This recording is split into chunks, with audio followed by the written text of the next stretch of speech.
स्वागत है आपका बाजार सवेरे में। मैं हूं शरद दुबे और मेरे साथ में सहयोगी है कविता थपलियाल। गुड मॉर्निंग कविता। बहुत बढ़िया न्यूज़ फ्लो है। भारत अब एशिया कप फाइनल में आ गया। एब्सोल्युटली, ये एक फ्रंट पे मेरे ख्याल से एंथुजियास्ट जितने भी हैं क्रिकेट, उनके लिए बहुत अच्छी खबर है।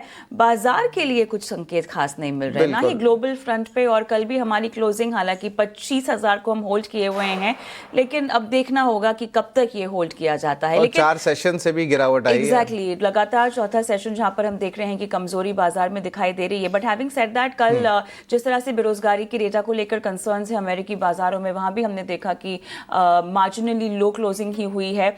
एशिया के बाजार भी मिक्स संकेत ही दे रहे हैं। तो ओवरऑल यूएस के बाजार में किस तरह का संकेत मिल रहा था? तो एशियन मार्केट्स की बात करें तो ऑफकोर्स यहाँ पे जो है मिले जुले संकेत लगातार 2 दिन से देखने मिल रहे थे और इसको बेसिकली फॉलो किया जा रहा है ग्लोबल मार्केट से। अभिषेक जो इसका पूरी डिटेल्स एक्चुअली बताने वाले हैं। ऑफकोर्स गिफ्ट निफ्टी भी देखे तो अभी फ्लैट या नेगेटिव ट्रेंड कर रहा है। अभिषेक गुड मॉर्निंग, बताएं ग्लोबल क्यूज क्या सजेस्ट कर रहे हैं। थोड़ी बातचीत बहुत हुई है यूनाइटेड नेशंस के असेंबली में, वहां से ज्यादा मसाला देखने मिलेगा।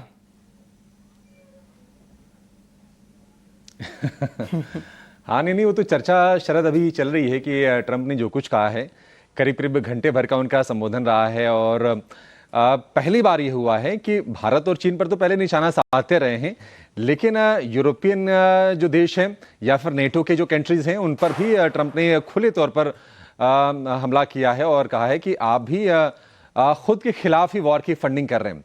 तो ये सब चीजें चल रही हैं। लेकिन अमेरिकी बाजारों की अगर हम बात करें तो कल लगातार दूसरे सत्र में वहां पर हमें कमजोरी देखने को मिली और डाउ जोन्स पौने 200 अंक गिरा, नैस्डैक में करीब 75 अंकों के आसपास की नरमी आई, S&P 500 19 अंकों की हल्की सी गिरावट पर बंद हुआ।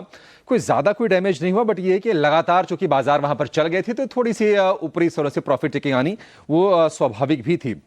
कल हमने देखा कि एनवीडिया के शेयर में फिर से कमजोरी रही और एप्पल के शेयर में करीब पौने 2% के आसपास से गिरावट रही। माइक्रोन टेक बहुत तेज चला था, आपको याद होगा। इस शेयर में भी कल हमने कमजोरी देखी, तो इसके चलते नैस्डैक पर प्रेशर आया। इंटेल में हालांकि 1.5% के आसपास की तेजी रही और खबर ये आ रही है, सूत्रों के हवाले से खबर है कि उन्होंने एप्पल को अप्रोच किया है कंपनी में इन्वेस्टमेंट करने के लिए, इसके चलते इंटेल में तेजी रही। हालांकि आज का दिन बड़ा क्रूशल है क्योंकि आज वीकली जॉबलेस क्लेम्स के नंबर आने वाले हैं और ये नंबर क्रूशल इसलिए है कि ये तमाम आर्थिक आंकड़े देखकर ही आगे दरें घटानी है तो कितनी घटानी है, इसको देखकर ही यूएस फेड अपने फैसले लेगा। तो इस पर नजर रहने वाली है।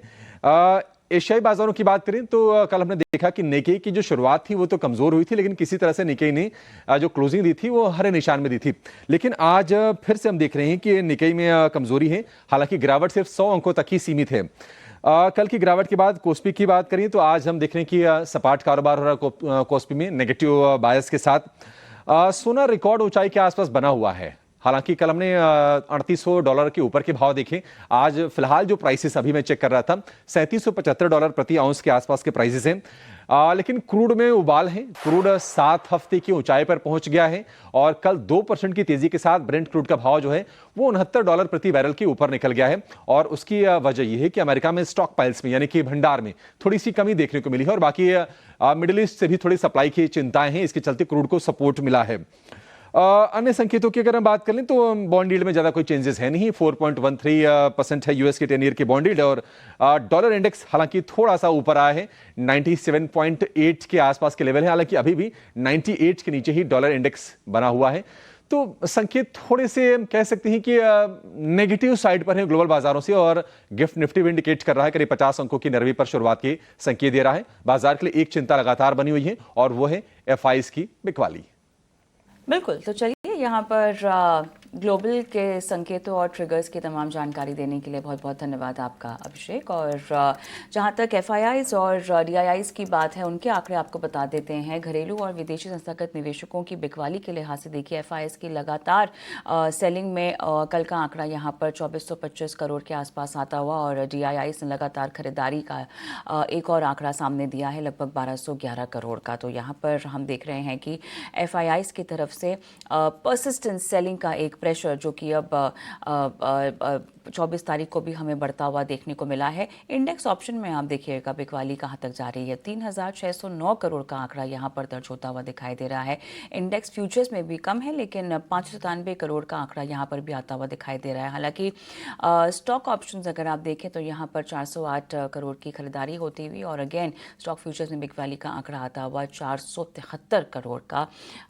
ओवरऑल अगर हम संस्थागत निवेशकों की पोजीशंस FIIs के लिहाज से देखें तो चलिए